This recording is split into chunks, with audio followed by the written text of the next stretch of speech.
വയനാട്ടിലെ പുനരധിവാസം സംബന്ധിച്ച് എല്ലാ ആശങ്കകളും പരിഹരിക്കുമെന്ന് റവന്യൂ മന്ത്രി കെ രാജൻ. എല്ലാവർക്കും പറയാനുള്ളത് കേൾക്കും.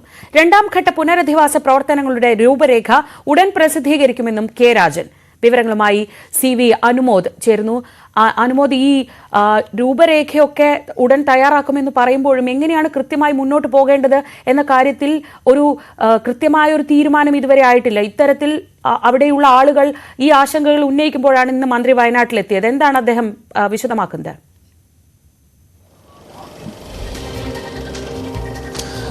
ശ്രീജ, മന്ത്രി കെ രാജൻ ഇപ്പോൾ കളക്ടറേറ്റിൽ അവലോകന യോഗത്തിൽ പങ്കെടുത്തുകൊണ്ടിരിക്കുകയാണ്. ഇത് ഈ ഒരു പുനരധിവാസത്തിന്റെ ആദ്യഘട്ടം പ്രഖ്യാപിക്കുമ്പോൾ തന്നെ അതിൽ വീട് നഷ്ടപ്പെട്ടവർക്കാണ് മുൻഗണന കൊടുത്തിട്ടുള്ളത്. രണ്ടിടങ്ങളിലായിട്ടാണ് ഈ ടൗൺഷിപ്പുകൾ നിർമ്മിക്കാൻ തീരുമാനിച്ചിരിക്കുന്നത്. ഒന്ന് നഗരസഭയുടെ പരിധിയിലുള്ള എൽസൺ എസ്റ്റേറ്റിലും ഒന്ന് മേപ്പാടി പഞ്ചായത്തിലുള്ള നെടുമ്പാലയിലും.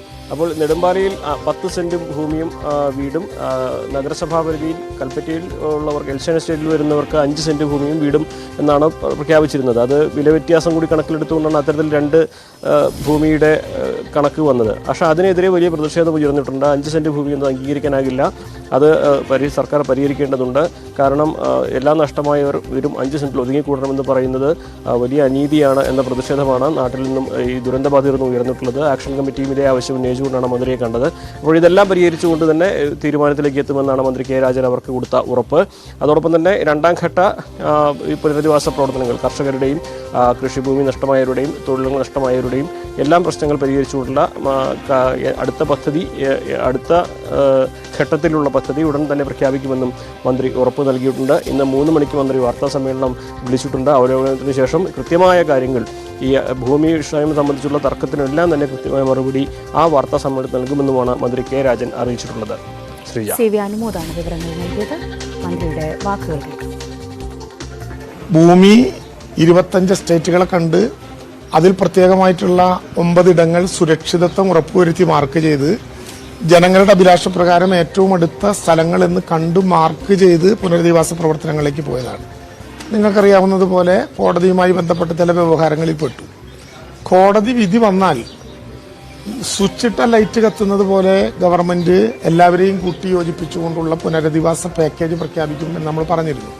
അതനുസരിച്ച് വിധി വന്ന 4 ദിവസം കൊണ്ട് തന്നെ ആ പാക്കേജും ഇപ്പോൾ പ്രഖ്യാപിച്ചു കഴിഞ്ഞു. ഇനി അതിൻ്റെ ഇംപ്ലിമെന്റേഷൻ പാർട്ടാണ്. ആ പ്രവർത്തനങ്ങൾക്ക് വേഗത വർദ്ധിപ്പിക്കുക എന്നുള്ളതാണ് നമ്മുടെ ഏറ്റവും പ്രധാനപ്പെട്ട കാര്യം. ഇന്നലെ അടിസ്ഥാനപരമായിട്ടുള്ള അതിൻ്റെ മാർഗങ്ങൾ നമ്മൾ കണ്ടിട്ടുണ്ട്. അതിൻ്റെ ഫ്രെയിം വർക്കായിട്ടുണ്ട്. ഇനി ആ ഫ്രെയിം വർക്കിനെ ഭൂമിയിലേക്ക് കൊണ്ടുവരുമ്പോൾ ഉണ്ടാകേണ്ടതും കാണേണ്ടതും മുന്നൊരുക്കങ്ങൾ നടത്തേണ്ടതുമായിട്ടുള്ള ക്ലാരിറ്റി വരുത്തുക എന്നുള്ളതാണ് തുടർന്നുള്ള പ്രശ്നം.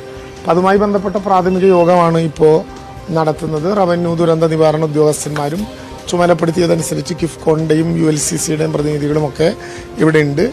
ആരൊക്കെയായിട്ടാണോ അക്കാര്യത്തിൽ ആശയവിനിമയം നടത്തേണ്ടത് ഓരോന്നും തിരിച്ച് അക്കാര്യത്തിൽ ആശയവിനിമയം നടത്തും. ഒരു തീരുമാനവും ഇരുമ്പുലയ്ക്കല്ല. ഇതെല്ലാം ഒരു ഫ്രെയിം വർക്കാണ്. ഭൂമിയിലേക്ക് കിടക്കുമ്പോഴാണ് ഇതിൻ്റെ കൃത്യത വരുത്താൻ വേണ്ടി കഴിയുക. അപ്പോൾ ആ കാര്യങ്ങളിൽ ഒരു ക്ലാരിറ്റി ഉണ്ടാകും.